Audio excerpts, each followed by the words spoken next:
Namaskar viewers, hello and welcome to Sunset TV. I am Tina Jha, you're watching Perspective. Well, the year 2022 proved to be a difficult one for the world economy. It brought forth unforeseen challenges and uncertainty at a time when the world hoped to recover after 2 years of the COVID pandemic. Driven by factors like the Russia-Ukraine war, which triggered food and fuel shortage, also lingering COVID pandemic that continued to impact supply chains, high and persistent inflation worldwide, and the actions by central banks to rein it in, depressing economic activity and dampening household and business confidence, the world economy underwent massive turbulence in the year gone by.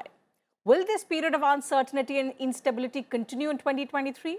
What are the prospects and challenges for the global economy in 2023? A panel of experts joins us to discuss this and much more in this special edition of Perspective. Pleased to welcome in the studio Professor Charan Singh, CEO, EGROW Foundation, Mr. Alexander Slatter, he is Deputy Managing Director, US-India Business Council. And joining us virtually is Dr. S.P. Sharma, Chief Economist and Director of Research, PhD Chamber of Commerce and Industry. Thank you, gentlemen, for joining us on this special edition of the program. Mr. Slatter, allow me to begin the program today with you. You know, through the year, we've spoken a couple of times on the state of the global economy, the inflationary pressures, the newer challenges for different economies. But the fact that as 2022 winds up, these challenges are going to continue. The predictions look very, very gloomy. How do you look at the economic prospects for the world economy in the next year? Thank you, Tina. It's wonderful to be here. Happy holidays to all those who are observing. It's great to be in the studio and that the situation around us is sufficiently good that we can be here. In terms of where we've been in 2022, I actually think that the outcomes of 2022 economically have been better than what would have been expected, given all of the headwinds that you described early. Russia's invasion of Ukraine for both the United States and India caused severe economic shocks, and frankly for the world, due to the high commodity prices that you talked about.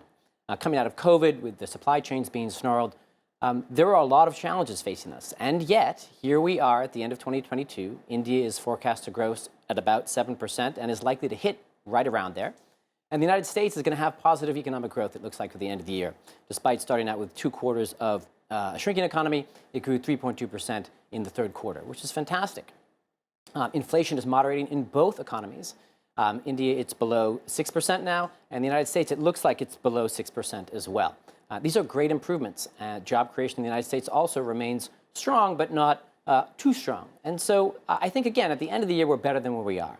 Now, looking forward, I think there are some significant challenges. The number one challenge right now is the end of China's COVID-0 policy. We just don't know what's going to happen here. I think that, in December, we've seen markets react to concerns about that. How many people actually are infected right now? What might this create a possibility of a new variant for?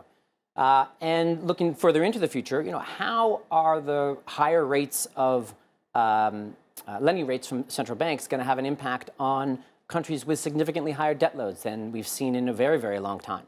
So these are the two things that I think are concerning, and yet we've yet to see the full impact of. So there are some challenges ahead.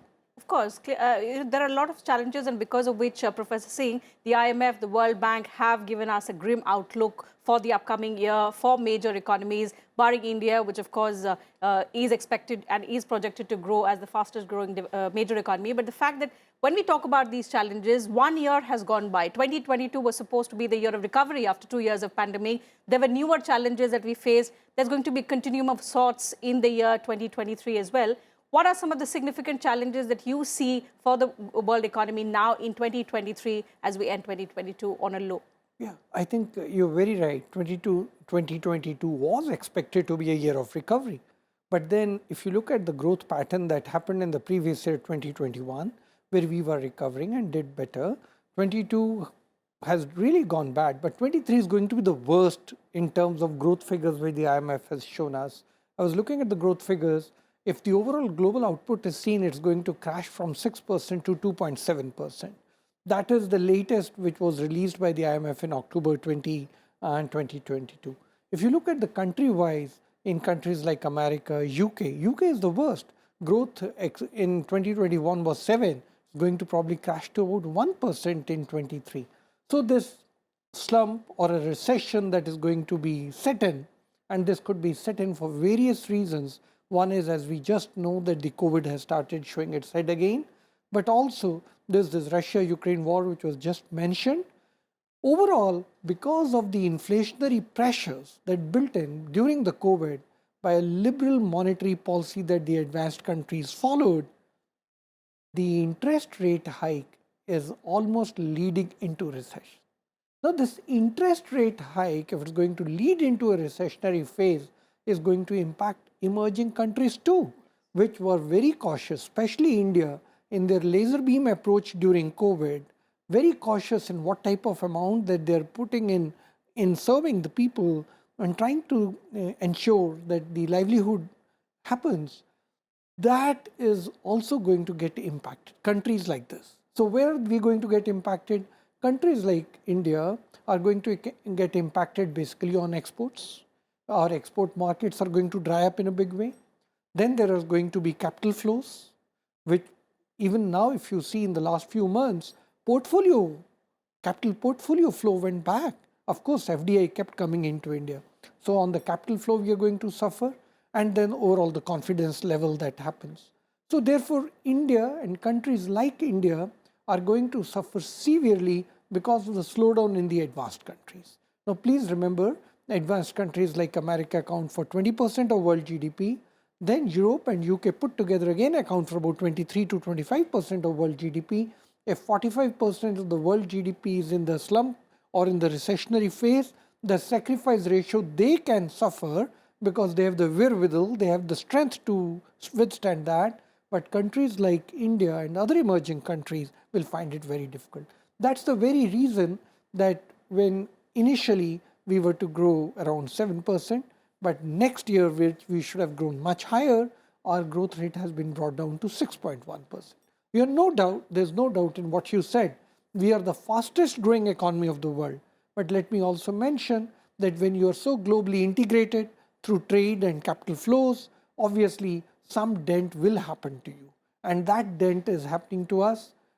Will we be able to handle it? Will a country like India be able to handle it? Well, you have just seen a few days back, the Prime Minister and the Cabinet has taken a decision that food will be supplied throughout the whole of 2023 at subsidized and free rate through the fair price shops. So obviously the impact is happening, but then the government is taking measures so that there is a soft landing of this dent that Absolutely, happens. you're right, because the global headwinds will continue to accentuate. It's not that India will not be impacted in this integrated world. And the challenges that we will face, the preparations which will be required by us is something that I'll come back to you. Let me bring in Dr. Sharma into the discussion as well. Dr. Sharma, the fact that every year we think that we have left COVID behind and we are ready to enter the new year free of COVID, but that clearly doesn't look like the case. COVID is not willing to leave us even in the next year, posing difficult challenges for India, for the world. We've seen a sudden spurt in cases in several countries, in China, of course, and the fact that cases are rapidly rising in the US, in Japan, in Korea, in Brazil as well. Do you see that making an impact on the economy at large in 2023 as well? Yes, Tina, because the year 2020 was a year of slowdown, actually, the great decelerations in all the parameters of the economy, not only the Indian economy, but the world economy. And 2021 was the year of recovery. And 2022 was the year of consolidation that we saw that economic indicators are consolidating in their averages, and GDP growth is also coming down in so many economies, and particularly in the world economy. So going forward, I think the coronavirus is again hitting the many economies, with those who are in the higher trajectory, but they have to move forward with their domestic level reforms. Like India is also not insulated from the impact of coronavirus, as in the 2020 we took so many reforms to rejuvenate the economy from the lows of 2020, and then we recovered in the second quarter of the financial year 2021. But that growth was also supported by the various reforms at the domestic level and various stimuluses provided by the government, like the global economy also provided the stimulus. So right now, the impact of coronavirus is not that much felt in many economies that saw in the 2021, and 2021-22 was the year of great recovery. So going forward, I think the forthcoming coronavirus wave is also not that much that much uncertain, that will provide a great support to the economies, those who are also faced so many challenges during the last 1 or 2 years. So I think we are impacted by the three channels, as mentioned. Dr. Charan Singh mentioned that these are the three channels: trade channel and confidence channel and the financial channel. In the trade channel, so many economies which are destination of India's exports are facing so much slowdown. So the exports will be hit from the higher trajectory that we are anticipating, that exports will not be able to make that much high trajectory in the next financial year. And the financial channel, already there is a volatility in the financial markets, and markets are seeing the uncertainty in the global arena, because there is a war also. Russia, Ukraine are in conflict, and that too is also collaborated with the forthcoming coronavirus. So I think the time is uncertain once again after the 2-3 years, and 2023 is also giving the challenges. But great thing is that India is the fastest moving economy, as mentioned by Charan Singh, that we have a growth rate of near 7%, which is a great thing, which is supported by the so many reforms. And India's structural strength is that we grow at the level of services sector. Until and unless coronavirus hit us severely, our services sector is not impacted by the global developments, because we have a large services sector within the economy that is growing at the rate of 7-8% or 9% and contributing 56% in the total GDP. So I don't see major impact on the growth trajectory. Economy will continue grow more than 6%, even the coronavirus hit the economy in the coming times in the next financial year. But we have to provide a great hand holding to the businesses and trade, right, so that they are able to make it, and their confidence is built up to move forward. And we should not rely much on the exports, because the next year will be difficult for the exports, but we have to rely on the domestic consumption. So there is a need to support the domestic consumption with the direct transfers like DBT, which is providing a great support to the downtrodden, and we have to provide support to the Manrega-like schemes, so that economy becomes more strong from the grassroots level, and the growth is maintained at around 7%. Absolutely, I think the key lies in how we sustain this growth. So we'll come to that aspect also in just a while. But Mr. Slatter, the fact that a lot has changed, a year has gone by, but a lot remains unchanged in terms of the challenges, in terms of the uncertainty and the volatility that Dr. Sharma mentioned. Looking at the numbers that IMF and the World Bank and several other agencies have forecast for the global economy, does this look like the weakest profile, barring the COVID period since 2020? If we look at the last 2 decades, is this look like the weakest profile? And or do you expect 2023 will have a turnaround? There could be some sectors which could actually make it a year of recovery? So it's a great question. If you look at the forecasts by the international financial institutions like the bank or the IMF, they're not good. Anything at around 3% global growth is basically zero on a national level. When I was at the bank, that's what all the economists used to say. In fact, Fitch says it's going to be below 2%. Right. So anything below 3 is bad. Below 2 is even worse.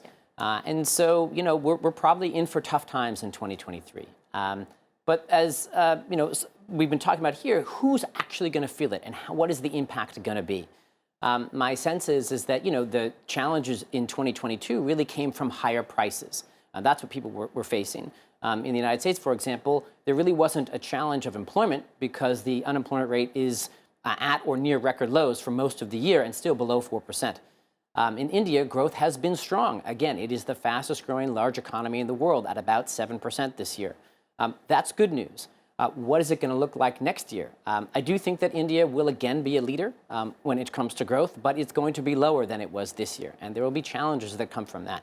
I think the United States is also going to see challenges, but they're not going to be on the inflation side, as inflation in both countries is on the decline.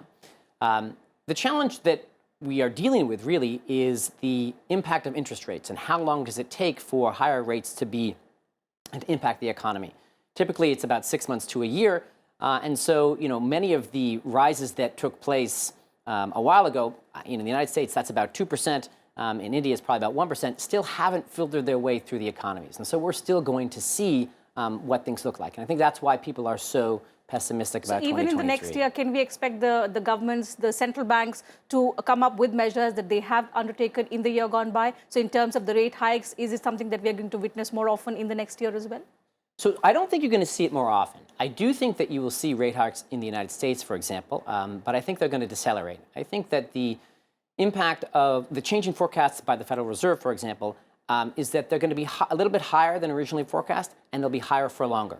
And so instead of about a little over 4% coming down in 2023, they're probably going to crest at about 5 or a little bit higher and go through all of 2023 and then begin to come down in 2024. In India, it's harder to forecast. I do think that the RBI is slow, like the Fed, is slowing the rate at which it's increasing repo rate here. But if you look at what the Monetary Policy Committee is saying, there's a bit of a split opinion, just like in the U.S. Some folks are saying it should go higher. Some folks are asking for a pause. I do think we'll see small rate rises in India, but decelerating. And I don't think that they'll happen after the midway of next year. Okay, Professor Singh, the fact that, this period brings about opportunities as well as challenges for India. We are going to be the fastest growing economy. So let's first talk about the opportunities in terms of investments, in terms of growth. What are the sectors that are likely to see more and more investments coming in and more interest from the businesses as well in India in the upcoming year? And of course, then we can talk about the challenges. Yeah, I think India in the last COVID cycle has really demonstrated to the world that its pharmaceutical is world class. So obviously, I would expect, and if there's a COVID happening again, I'm very sure that the pharmaceutical industry is going to benefit extremely well. India has also done very well on renewable sources of energy as well as automobiles, depending on the renewable sources of energy and electric vehicles. I'm sure that's going to be another area where lots of investment is expected to come. IT obviously is all-time favorite, and I'm sure that's going to do well in days to come. Now, as far as the challenges are concerned, yeah, I must mention one more thing. In this gloomy scenario which has just been painted and which is genuine, and he was right, the interest rate cycle doesn't seem to be coming to an end. It will walk through 2023 because inflation will be above the tolerance levels in other countries. I must mention one thing. In India, our inflation is ranging between 6 to 8%, which is about the upper limit of our inflation target. In the rest of the world, it's 5 times their target. For example, in America, the tolerance band and the 50-year average is around 2%. Inflation has touched 10%. So is the story in Euro, so is the story in UK. For them to really crash it, it's not going to be easy. So they're going to do it slowly. Of course, they're going to bring it down. Sacrifice ratio will be high, but 2023 will be gone in adjusting their interest rate. Now, who will play a role in ensuring that the planet survives? The multilateral institutions like the World Bank, where you worked, like the IMF, where I worked earlier, they have a great role to play now. They have to bring people on the table and say both the monetary policy and the fiscal policy will have to work in a coordinated way so that the world survives. What will be the casualty? Climate. When you are facing life-death situation, obviously you are not going to put money on climate. And that's going to be a casualty which is very worrisome. Now, in this scenario, India has demonstrated that in the past COVID scene, India did extremely responsible, globally accountable policy reforms. Fortunately, the same regime continues at the center, and they will probably continue with the same policy which will laser beam, and as you mentioned, the direct benefit transfers will ensure money is not wasted. In addition, there is something very important that we have to take into account. That is, India has assumed the chairmanship of G20. Right. Now, G20 accounts for nearly 70% of world GDP. And if India is able to influence and share the story of the fiscal monetary policy during the past COVID phenomena, probably it will be able to tell the world, guide the world, handhold the world that they can walk through the next phase of COVID, which could be deadlier than the previous one, without impacting their fiscal space and without spilling it into severe inflation again. So therein, I think while it's a challenge, it's also great opportunity that for India getting the chairmanship, having done the past record so well, now to share with the world so that same story does not unfold and happen again. Right, Dr. Sharma, that's an important point. The fact that we are leading the way, we need to share our story with the others. We need to be the voice of those countries that remain underrepresented, because we are now, we've taken over the presidency of G20. But at the same time, the question is, how do we, strengthen our resilience? Because that is something that has helped us deal with the pandemic so far. But in terms of making our infrastructure, our systems, our frameworks much more resilient, so that we can now help the world as well, is vital. Is the industry ready for another wave and to tackle the pandemic in a way that it has hit us in the past, and we ensure that we've learned lessons, right lessons from the past, so that they don't repeat itself? Yes, Tina, as you mentioned, the resilience, we are already resilient, and we have a good growth trajectory. We are a bright spot in the global ecosystem, as mentioned by the IMF. And on the parameters of economic growth or inflation or CAD or fiscal deficit, we are rated at number 2 in the economic resilience in some studies. So going forward, I think we have to connect our global value chains strongly. Like China is facing so much severe slowdown because of the hard wave of coronavirus. So this is a great opportunity to connect with the global value chains to move forward with the great trajectory in exports. Though the next year will be slow, but this is an opportunity to connect strongly with the global value chains, particularly the MSME sector. That will support the MSME sector also with their global integratedness. And that will also provide a great room to enhance the trajectory of exports to become $1 trillion or $2 trillion by 2030. That is the projection of the government. As you mentioned, whether the trade and industry is ready to face this next phase of coronavirus, yes, they are ready because they have resilience, but they have to be supported by the strong handholding by the government, particularly the MSME sector, which are already facing so much heat from the previous coronavirus because they are not able to recover because of lesser connectivity with the global value chains. Though there is a slowdown in the global market, but we have to our with the more and more, because global integratedness is very high at this juncture. The mid-level businesses are not connected with the global markets. Only the large conglomerates are taking the benefit of the global market opportunity. But the MSMEs should be supported so that supported with their financial problems, because they face some time of working capital requirement, and they are not able to get the adequate finances from the banking sector at a rational rate of interest. So they must be supported with such kind of requirements so that they are able to connect with the global value chains and they are able to export themselves. Right now, they are exporting through the large conglomerate or majorly, though they contribute 45% in the global, in India's exports, but the value chains are not that much strong. So thirdly, I would like to mention here, though now the inflation is coming down. We are a economy which is now below 6% inflation in CPI and WPI. So I think there should not be any need to increase the repo rate further. That will impact the demand trajectory in the economy and weaken the whole fundamentals. So we have to take calibrated steps to move forward so that the consumption level is also supported and the middle level companies like the MSMEs are also supported, and they are connected with the global value chains, and large conglomerates are already connected with the global markets, and they are more resilient as compared with the MSMEs. So we have to take for all these segments the major decisions which are calibrated to support the growth and also to support their particular businesses so that they are not in loss. So that will maintain the businesses and provide them room to contribute more in the growth of the Indian economy. Like the overall scenario of the Indian economy, which is strong as compared with many advanced and emerging economies, as Dr. Charan Singh also mentioned that our global integratedness is very high, but we have to make it fruitful.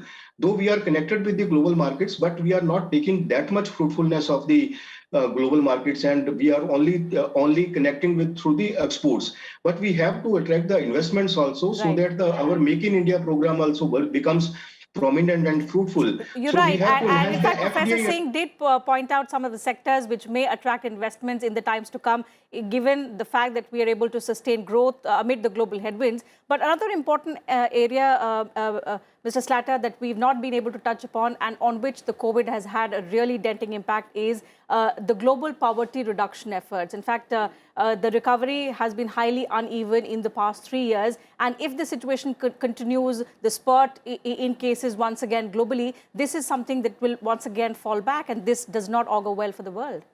Yeah, it's a, a true challenge, that's for sure. I think, after decades of incredible gains in poverty reduction, during COVID, the data showed a different story, that poverty has ticked up globally. And that is deeply, deeply unfortunate. The inflation that we're facing now is also, it's a mantra among economists that inflation hits the poor the hardest. Some people have challenged that notion recently when looking at the specific areas where prices have increased. But I do think as a general matter, that's true. And so over the last 2 or 3 years, the poorest among us have really borne the brunt of the negative headwinds that we've been facing. And it's something that I think governments are, where they have the resources and need to take account of it, whether it's providing, free food ration to 800 million people, or focusing on job creation, and taking steps in structural reforms that will attract investment, make it easier to do business. In particularly in India's case, there's a real opportunity here right now. I think that the world has come to an understanding with COVID and then with very recent events that having all of your manufacturing facilities in one basket is not a good idea. India is very well positioned to be an alternative source of export and job-intensive manufacturing for the world, especially when it comes to future industries, whether they be renewable energy production, or even in the high-tech areas with global handsets, for example. But the government has to do it in a very sensible way. They want to use scarce resources efficiently. The PLI schemes have done very well in some areas. There's going to be an emphasis on trying to attract semiconductor manufacturing here. But the question is, are you going to get more bang for your buck in terms of skill transfer and job creation if you focus on assembly and packaging rather than fabrication? My sense is that assembly and packaging is the way to go. Other things that they can do is continue their strong investment in infrastructure to reduce logistics costs, rationalize the way that indirect taxes and customs regulations are applied so that you're not charging high taxes on things like freight logistics or intermediate goods that come into the country and are required to increase your high-value manufacturing for exports. And then finally, we've talked about the importance of having attracting capital to India. One of the nice things, one of the good things that India has in its corner is that the balance sheets of the banking sector is much stronger now than it was prior to COVID. And that suggests that if there is demand from the private sector for loans and credit growth, India is well positioned to come out of these tough times, whether it's the end of 2023 or 2024, very strong. And some other things that they can do is, finally come forward with the rules on direct listings overseas. So incredible Indian companies that have high valuations can attract money to further invest, create jobs here, and become global players. Clearly. So in this, gloomy outlook that IMF, World Bank and other rating agencies have actually indicated for the world economy, India is the bright spot that they've also spoken about. There are lots of opportunities here for our country. And the only important aspect that all of our panelists have highlighted is there are certain sectors that one has to specifically focus on. And our approach so far has been good in terms of tackling the COVID crisis. It needs to continue. And perhaps we need to also, as president of the G20, we need to also share it with the rest of the world who are highly impacted. That having been said, I'll have to wind up the program. Thank you once again to all my guests for joining me on this edition of Perspective, sharing your thoughts, your views with us and our viewers. And to you viewers, thank you very much for your time. We'll see you same time in the new year now. Wish you all a very happy new year. It's a goodbye from all of us here.